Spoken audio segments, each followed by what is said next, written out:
bienvenidos a Charla Ciudadana nuevamente. Estamos con usted desde Almazán Televisión con muchísimo gusto y desde luego, como siempre, ofreciéndole este espacio ciudadano para que usted nos acompañe, analice, pregunte, participe a través de nuestras redes y nos sugiera temas y platique con nosotros acerca de cuántos temas ciudadanos pueden estarnos implicando. Ahora, por cierto, que viene prácticamente ya la apertura de las condiciones electorales ya oficiales a partir del mes de septiembre y proseguirán aumentando y creciendo de una manera incesante, abrumante, quizás hasta verdaderamente desastrosa para nosotros. Nos empiezan a abrumar con muchos anuncios. Por ejemplo, algunos de ellos vienen precisamente del gobierno federal, usted los habrá visto y escuchado, del gobierno a partir del informe de gobierno, del quinto informe de gobierno del presidente Peña Nieto.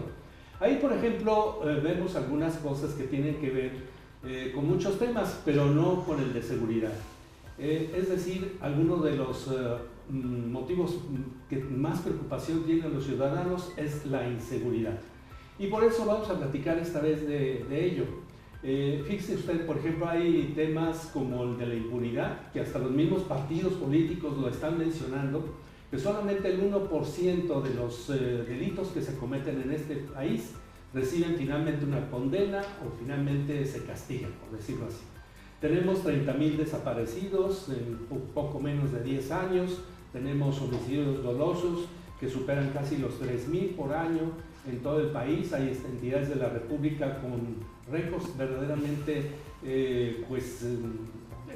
muy dramáticos acerca de cómo hay un asesinato incesante de personas. En fin, tenemos muchas cosas y sobre todo tenemos vecinos y tenemos parientes o nosotros mismos hemos sido víctimas de algún delito.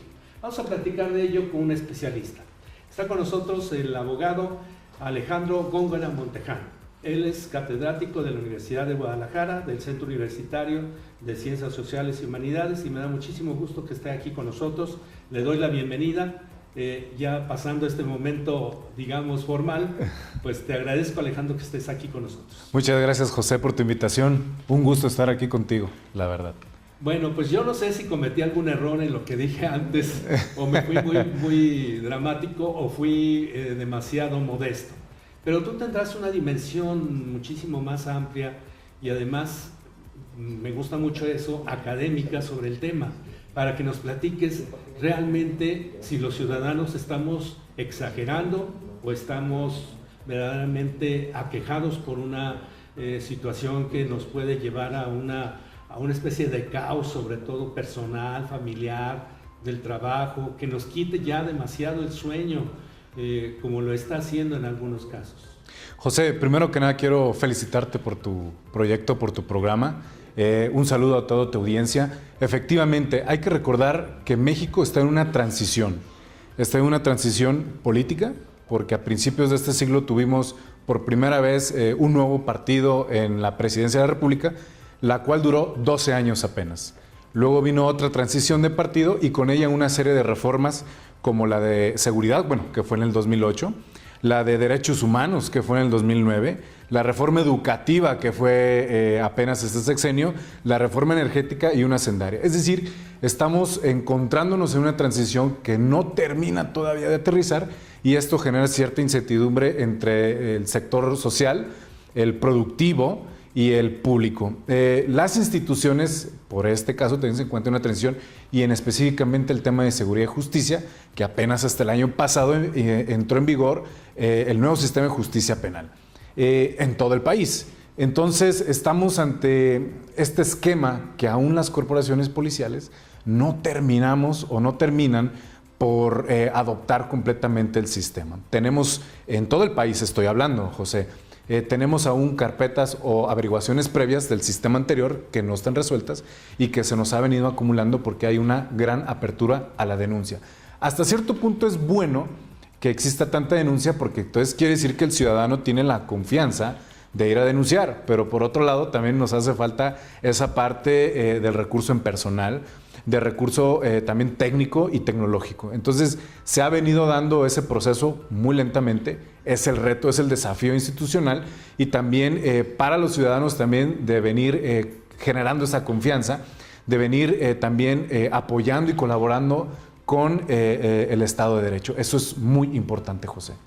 Sí, bueno, muy bien. Yo creo que a mí me agrada mucho este punto de vista académico y general que tú ves, analítico, pero lo que sí, seguramente el público que nos ve estará preguntándose, bueno, pero es que a mí me asaltaron en la esquina, es que a mí me tomaron parte de mi patrimonio en el camión, mi coche no amaneció, mi vecino lo vaciaron en su casa.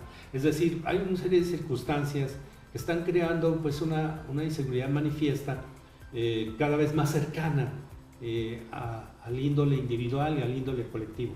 Y además, bueno, este sistema de justicia al que haces alusión, que precisamente estamos adaptándonos a él, pues resulta que la conseja, digamos, vecinal y comunitaria lo agarraron y lo soltaron, ¿verdad? Entonces, ¿cómo nos explicaríamos esto? En el nuevo sistema de justicia penal se eliminaron muchos, digamos, puntos que el anterior sistema consideraba como delitos graves. Entonces, por ejemplo, un robo a transeúnte, a vehículo, ya no es un delito grave que merite prisión preventiva, que era una medida cautelar de tener a este indiciado dentro en reclusión mientras se llevaba su proceso judicial. Hoy en día inmediatamente es sí detenido por las autoridades, pero queda en libertad siempre y cuando no sea peligroso para la sociedad. Entonces, justamente los procuradores, incluso la CONAGO, la Comisión Nacional de Gobernadores, ya ha puesto sobre la mesa estas nuevas reformas para una contrarreforma al sistema de justicia penal que está dejando en libertad a estas personas. Se ha disparado, sí, la cantidad de hechos, de incidentes, de conflictos en este sentido, por lo mismo que la delincuencia siente que puede quedar impune, y eso es lo que hay que revertir. Efectivamente, la ciudadanía tiene sus demandas, y entre ellas el INEGI lo ha mostrado, más o menos como el 50% es el tema de inseguridad y el otro 40% el empleo.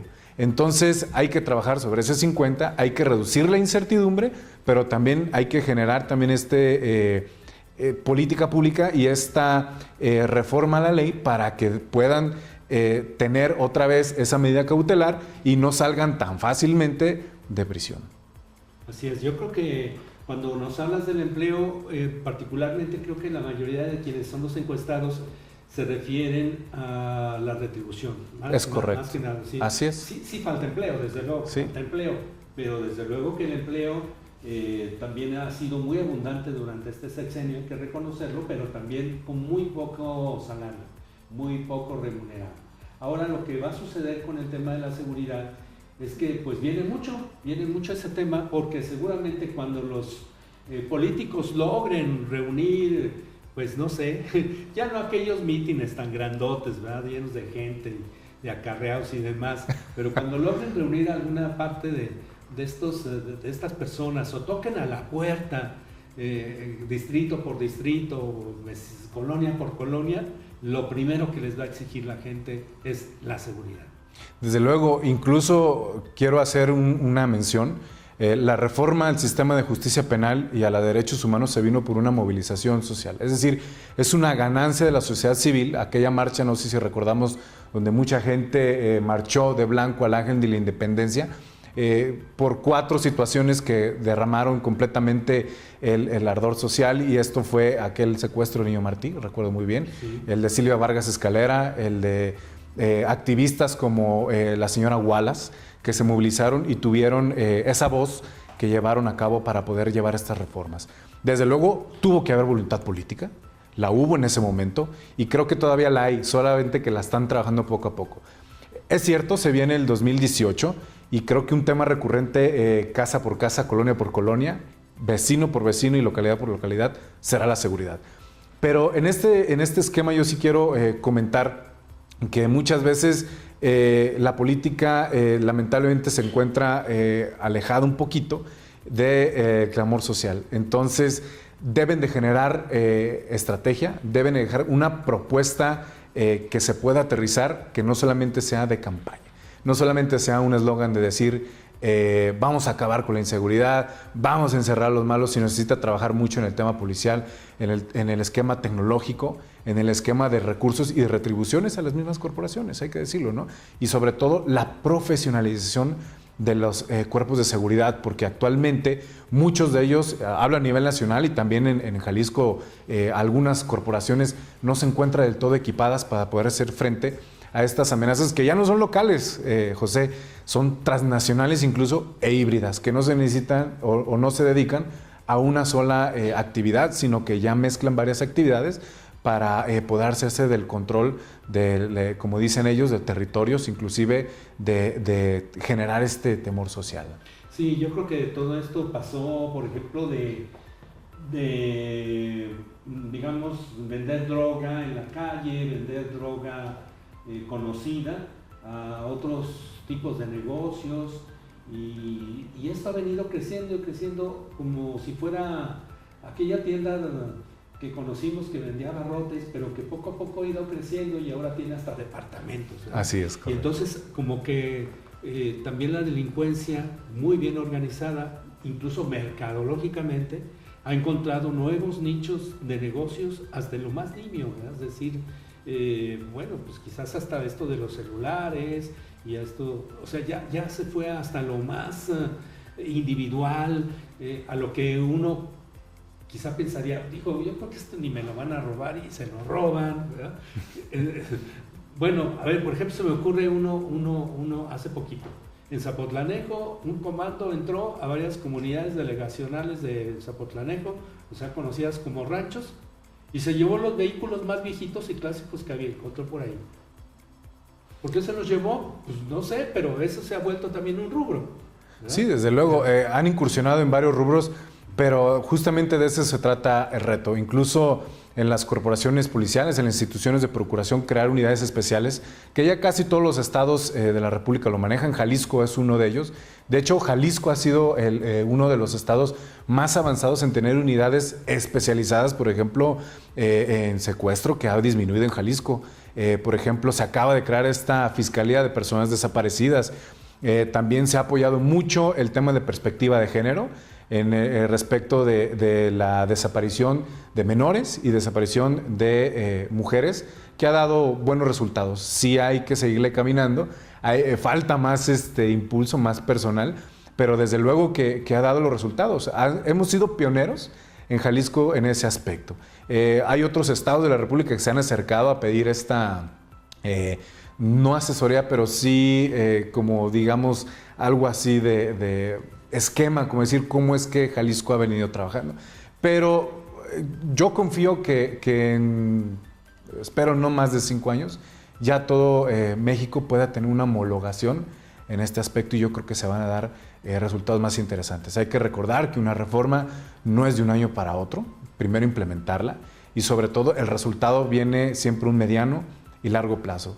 Lo mejor que le puede pasar a una reforma es que continúe la voluntad política, que continúe el apoyo y que continúe sobre todo el consenso social con la ciudadanía. No se puede hacer nada si no hay un consenso social, si no hay un consejo ciudadano, y que las ONG que han venido impulsando incluso estos temas también se sumen. Es decir, debe haber una coproducción de seguridad, y esa será la mejor estrategia, y que ojalá en el 2018 los que vayan a contender a nivel nacional y local pues tengan esta visión, esta estrategia. Sí, bueno, Alejandro, yo te diría, por ejemplo, para ser un poco como el abogado del diablo en este sentido, cuando los políticos, los funcionarios, digamos los esquemas gubernamentales piden a la ciudadanía, a las organizaciones no gubernamentales, a toda esa gente que participe, cuando quizás ya traiga atorado que le robaron el carro, que le secuestraron un hijo, que le mataron a no sé quién, que le robaron el patrimonio o parte de su patrimonio cuando salió del banco, misteriosamente, porque pues nadie sabía que supuestamente iba a retirar cierta cantidad de dinero, y resulta que ya lo estaban esperando. ¿Cómo les dices que participen? O sea, ¿cómo se les dice que participe a la gente? ¿Cómo se le dice que se involucre y que con su involucramiento pueda suceder algo positivo? ¿Cómo son los esquemas? Yo creo que primero es difícil, generar esta confianza.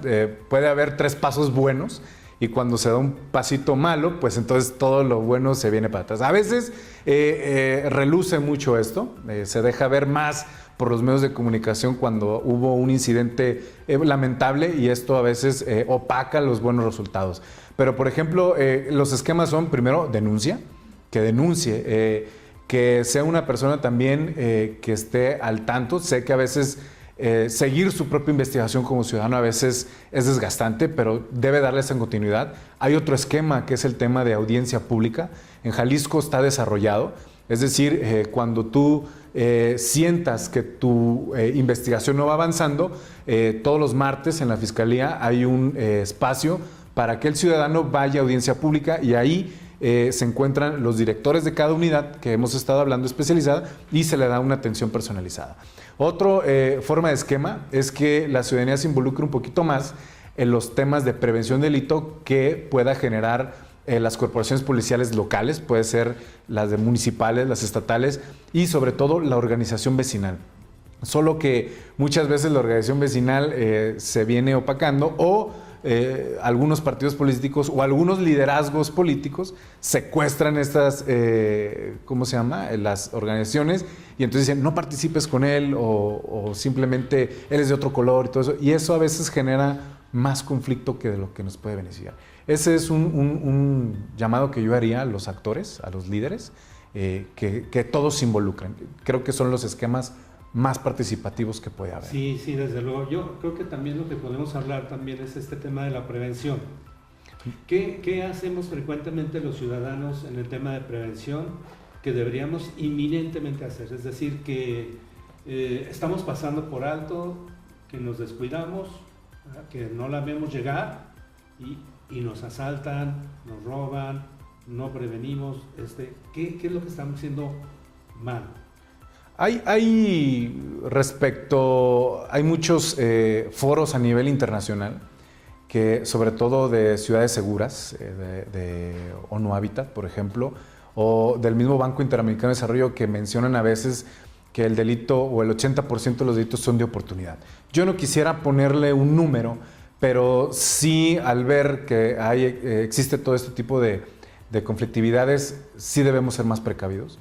Por ejemplo, yo veo mucha gente en la calle que va caminando y hablando con el celular y puede ser ahí un nicho para que una persona, un oportunista pueda arrebatar estas cosas. No debería de ser, pero también yo creo que si nosotros generamos nuestra propia prevención, nuestra propia organización, nuestra propia forma de comunicarnos como sociedad, como vecinos, como familia, esto puede generar incluso la disminución del delito, incluso el disuadir al mismo delincuente al ver que la ciudad está organizada y que hay una comunicación con la autoridad, porque hay colonias exitosas que sí lo han hecho, hay comunidades en México que lo han hecho y se ha visto la disminución del delito, pero cuando existe la disminución de un lado, a veces estos sujetos corren o van y buscan otro nicho de oportunidad y es cuando hay que cerrarle ese paso. Yo creo que la mejor esquema, la mejor estrategia es comunicación con la autoridad y generar sus propios esquemas de prevención. Generar comunicación con la autoridad compromete a policías posiblemente involucrados en las cosas que suceden en una colonia con el delito.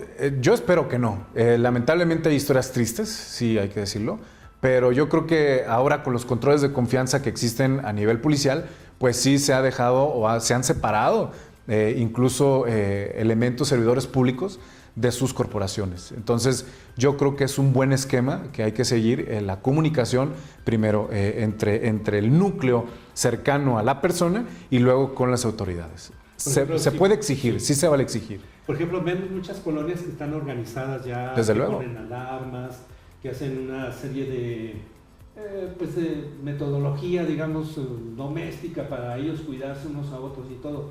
Pero luego lo hacen por su lado y como que después ya ni le dicen a los policías, oiga, pusimos una alarma, a ver si pasa más seguido, o aquí está también un control para usted, y como que hay una disociación entre comunidad y policías, porque la comunidad, porque finalmente los vecinos piensan que los policías están coludidos con los que están frecuentemente robando.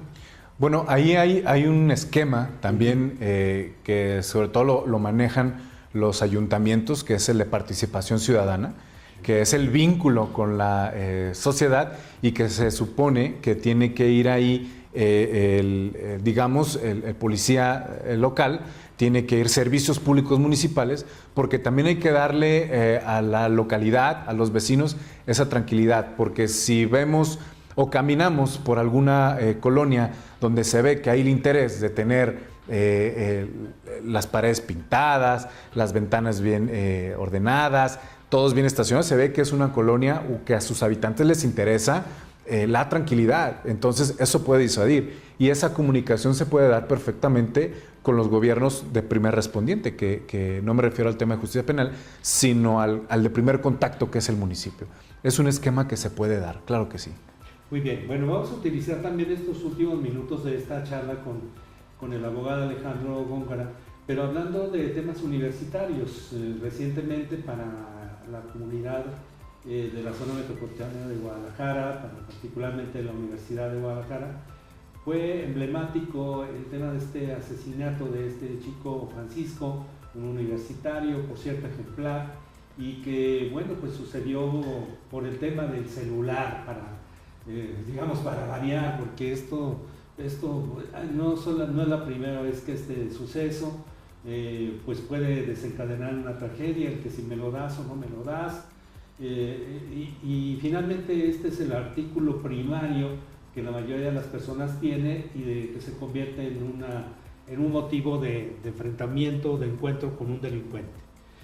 Entonces tú eres maestro de la universidad, sabes lo que sucede alrededor de un centro universitario. El CUSH, donde tú estás, tampoco está desprovisto de este tipo de acciones. Pues le sucede a los trabajadores, le sucede a los maestros y le sucede lamentablemente a los chicos, que es la parte más vulnerable. ¿Qué opinas de este tema? Bueno, la verdad es que el hecho del compañero de estudiante de la universidad es lamentable, es muy triste, golpeó muy fuerte a la sociedad, muy fuerte a la comunidad universitaria, no solamente en la Universidad de Guadalajara, sino de todos los estudiantes de Jalisco, porque lamentablemente pudo haber sido cualquiera.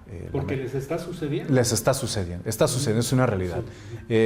Yo espero que pronto se pueda resolver y que a esta persona la lleven ante la justicia y sea juzgada conforme el hecho que cometió, y sobre todo que a sus familiares, aunque ya se perdió la vida de este joven, tengan un poquito de resignación al saber que esta persona ya está siendo procesada y ya está siendo juzgada. Espero y pronto se pueda resolver. El hecho es que sí ha habido muchos incidentes, desconozco el número, te voy a ser sincero. Actualmente doy clase en el CUSEA, sí. Ahí es un centro de mucha confluencia, incluso vial, hay mucho comercio cerca de ahí, y a veces esa confluencia entre vehículos y personas que van pasando ahí, como te comentaba, puede generar ahí entre las personas que, amantes de lo ajeno, la oportunidad de cometer algún ilícito, lo puedan hacer. Yo ahí quisiera decir que sí hay muchos chavos que se organizan.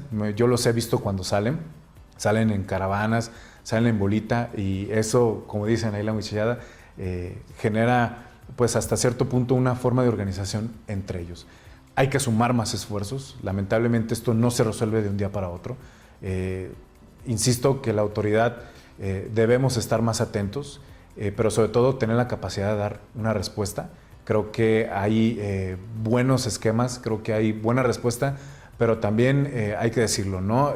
Cuando generas un esquema y una muy buena respuesta, también los que están del otro lado también no se van a quedar con brazos cruzados y van a seguir avanzando. Entonces la idea es mantenerse, la idea es no presentar ese miedo, la idea es hacer frente único, y la idea es que se haga justicia. Así es, muy bien. Bueno, Alejandro, pues muchísimas gracias. Muchas gracias, José, por tu invitación. Muy amable, y bueno, esperamos seguir contando con tus Desde luego. opiniones y con tu ayuda en este tema que no se ve muy pronto para que termine, ¿ya? En este tema de la inseguridad, lamentablemente. Pues ojalá pronto tengamos mejores y más resultados. Confío que así será. Independientemente, espero que la persona o las personas que a nivel nacional les toque tener este liderazgo, continúen sobre todo con la voluntad política, José. Eso es lo importante para que esto pueda seguir caminando y dé un resultado a largo plazo. Muy bien, gracias Alejandro. Muchas gracias, José. Un saludo a tu auditorio. Muchas gracias a ustedes en Charla Ciudadana, estamos a sus órdenes como siempre. Y bueno, hasta aquí, mi nombre es José Díaz Betancourt, le agradezco que nos haya puesto atención. Hasta luego.